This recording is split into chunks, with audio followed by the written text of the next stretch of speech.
¿Qué tal? ¿Cómo están? Un gusto estar con todos ustedes, amigos, amigas del Centro de Estudios Nuestro Americano Bolivia. Estamos con un invitado de lujo, Andrés Arauz, con nosotros. Andrés, ¿cómo estás? Muchísimas gracias por compartir con el Centro de Estudios Nuestro Americano. Un gusto tenerte acá.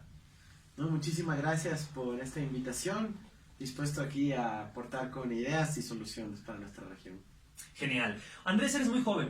Tienes 35 años, eres acuariano igual que yo. De hecho, tu cumpleaños va a ser el 6 de febrero, un día antes de las elecciones, ¿no? ¿Cuál es tu expectativa? ¿Qué esperas tú? No solamente por tu cumpleaños, sino por las elecciones en Ecuador. Sí, bueno, efectivamente la apuesta a la juventud ha sido clave, un recambio generacional, creatividad, innovación, propuestas del siglo XXI para el siglo XXI que necesita el Ecuador. Y lo que esperamos ese 7 de febrero es un triunfo contundente, sí, con la contundencia con la que habló el pueblo boliviano hace unos pocos días. Esa misma contundencia es la que esperamos en el Ecuador, porque ha podido lamentar el servicio de su pueblo, en donde el pueblo es quien gobierna, las condiciones obviamente mejoran. Muchísimas gracias, Andrés, por esa contundencia. De hecho, es sumamente importante lo que decías, ¿no? Los bolivianos, como los ecuatorianos y los latinoamericanos, ya hemos visto en carne propia el neoliberalismo y el progresismo, digamos, ¿no? En carne propia, porque es muy diferente que lo sientas y lo vivas, la persecución, por ejemplo, en Ecuador, acá en Bolivia, a que te lo cuenten, ¿no?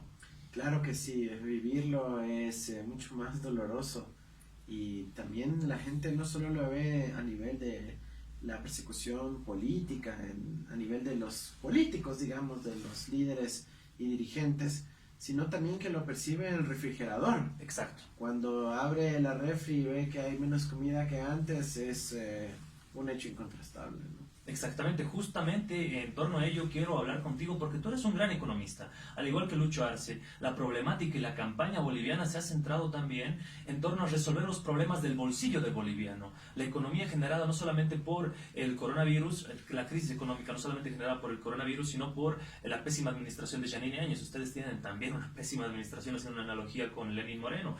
Entonces, ¿cuál crees que es la importancia de tener y ver esta problemática desde el punto de vista económico? Es decir, un economista presidente, presidente economista. Bueno, es absolutamente crucial resolver el problema económico. Nosotros hemos centrado nuestros esfuerzos iniciales en los primeros meses del que será nuestro gobierno a resolver la situación económica de las familias ecuatorianas. Para darte un dato, 25% de las familias ya están pasando hambre. Han declarado que no tienen ingresos suficientes para comprar alimentos para su familia. Quizás construir una suerte de consensos horizontales por sobre toda esa tradición neoliberal de que todo te venga desde arriba y bajo mandato vertical, ¿no? También tiene que ver mucho las nuevas tecnologías en función a ello, el acceso a la información, el acceso a la tecnología. ¿Y cómo lo han trabajado ustedes en Ecuador? Me comentaban cuando estuve allá en el Encuentro Latinoamericano Progresista de Juventudes, el 2015, que tenían plazas que tenían wifi, todo gratuito para la gente. Han trabajado mucho en ese ámbito. Por favor, es algo que requerimos los bolivianos. Sí, es algo muy importante, ¿no? Tratar de democratizar el acceso efectivo al Internet. A pesar de los enormes avances, todavía buena parte de la población ha quedado excluida, y la pandemia reveló esas asimetrías. Vimos que 6 de cada 10 niños no continuó sus estudios de escuela porque no tenía acceso a Internet para hacer un Zoom o mandar las tareas por WhatsApp. Entonces, hemos visto que es urgente plantear el Internet como un derecho humano, ¿no? Estamos hablando, y lo vamos a plantear en nuestra campaña más adelante, que cada ciudadano ecuatoriano, por el hecho de ser ciudadano, tenga acceso a una cantidad de gigabytes de acceso a Internet mínimo para que pueda desempeñarse en el mundo del siglo XXI. Ahora, si necesita más que esa cantidad, ya pues podrá pagarla, ¿no? Exacto. También estamos hablando de una política de becas, de megas y de gigas en este caso ya, para los docentes, para los estudiantes del sistema de educación pública, para que tengan banda ancha móvil y también puedan estudiar. Si es que concebimos la educación como un derecho humano, el acceso al Internet para educarse en el contexto actual es el hecho, ¿no? Entonces, sí, estamos trabajando en esa línea, buscamos que sea libre, de conocimiento abierto, y obviamente eso tiene otras aristas que tienen que ver ahora cómo aplicamos eso a la democracia. Si hoy en día en la democracia tú puedes construir propuestas construidas colectivamente en apoyo de las tecnologías de información, o si solo confías en un consejo de gurús para que defina los destinos de un país o de una región. Nosotros creemos en la participación real y creemos que las tecnologías del siglo XXI realmente nos pueden acercar a ese paradigma. También estamos trabajando en democratizar el dinero a través de las tecnologías. Nosotros en el Ecuador fuimos el primer país del mundo en impulsar un dinero electrónico estatal, donde el Banco Central abría cuentas a cada ciudadano ecuatoriano para que pueda realizar sus transacciones a partir de un medio de pago electrónico controlado por el Estado. Esto fue luego eliminado en el gobierno de Moreno en un pacto con los banqueros y finalmente buscamos que sea revivido, ¿no? en nuestro gobierno, y obviamente un empuje mucho más fuerte que nos permita dar márgenes de flexibilidad monetaria en un esquema rígido de dolarización como es el de mi país. Perfecto, estamos acá con Andrés Arauz, el próximo presidente de Ecuador. Andrés, tú estuviste en Chimoré, viste la inmensa cantidad de gente recibiendo Evo Morales, estuviste tú, escuché todo tu discurso, muy bueno, de hecho. Ese lugar, Chimoré, antes era una base militar norteamericana, como ustedes la tenían en Manta, por ejemplo, ¿no? La base militar de Manta. Latinoamérica es la región que tiene más bases militares norteamericanas, ¿no? Nuestro continente.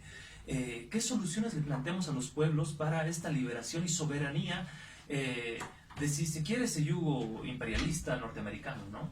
Bueno, lo fundamental aquí es la unidad de los pueblos, ¿no? La unidad de los pueblos latinoamericanos es la condición política estructurante que permite que podamos avanzar ya en los aspectos más técnicos.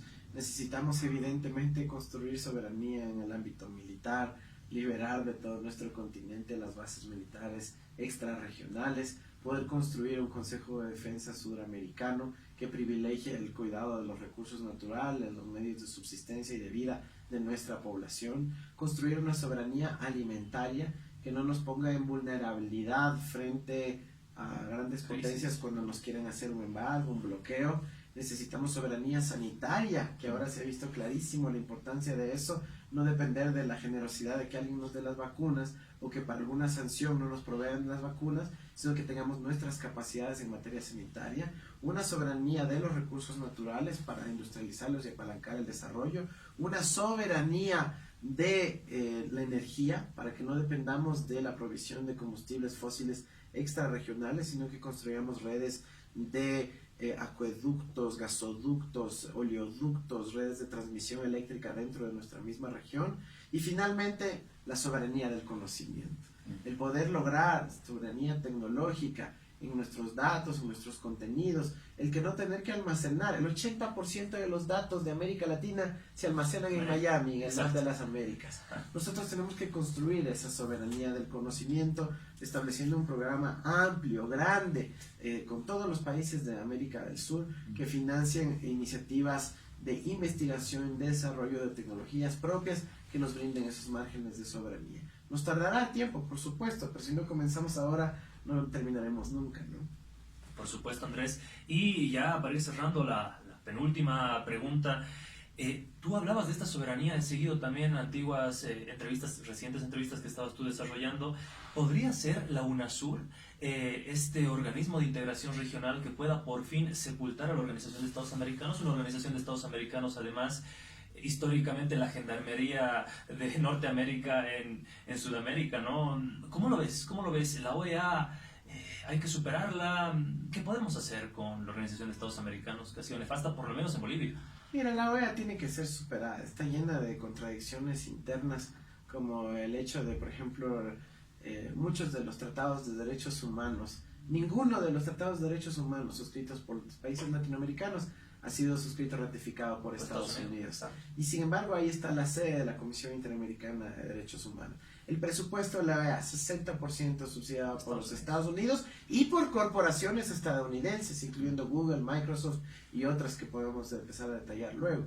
Por lo tanto, vemos una disonancia real entre el rol que cumple la OEA en el hemisferio, que no es de promoción del desarrollo ni de la construcción de capacidades de soberanía, sino básicamente de injerencia de un poder extrarregional en nuestro continente. Así que nosotros creemos en la UNASUR, es el instrumento clave para poder potenciar a Sudamérica como un bloque que que geopolíticamente pueda relacionarse con otros bloques como la Unión Europea, Rusia, China, los mismos Estados Unidos, pero también creamos en CELAC este espacio de unidad latinoamericana y caribeña para poder ir, así como se ha hecho en algunas ocasiones de Naciones Unidas en el GRULAC, con unas posiciones conjuntas ahí a las Naciones Unidas, a la OEA, etcétera. Esa es la institucionalidad que debemos empezar a construir, que lo hicimos en su momento, pero que apenas ellos tuvieron chance de dar marcha atrás, pues pisaron el acelerador para destruirlo.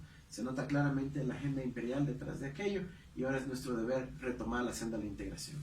Muchísimas gracias, Andrés. Para cerrar ya, por favor, tu mensaje a toda la juventud boliviana, ecuatoriana, latinoamericana y a los profesionales, miembros del Centro de Estudios Nuestroamericano. Por favor, ha sido un gusto, un placer tenerte.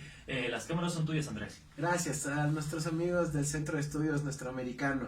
Gracias por estudiar la realidad de nuestra América, de nuestra región. Podemos tranquilamente construir soberanía. Podemos empezar por elementos puntuales, concretos, como el intercambio estudiantil, como la construcción de flujos de comercio, de relacionamiento entre nosotros, hermanos latinoamericanos. Ahora tenemos el reto más grande, de tener también no solo unidad entre gobiernos, sino unidad entre los pueblos. Eso es muy importante y cada uno de nosotros tenemos que cumplir ese rol para lograr eso lo más pronto posible. La unidad lo urge, la independencia nos espera. Un abrazo. Muchísimas gracias, Andrés. Mira, te quiero comprometer a que cuando seas el presidente de Ecuador, también nos brindes esta entrevista, por favor, ya como presidente electo. Con mucho gusto.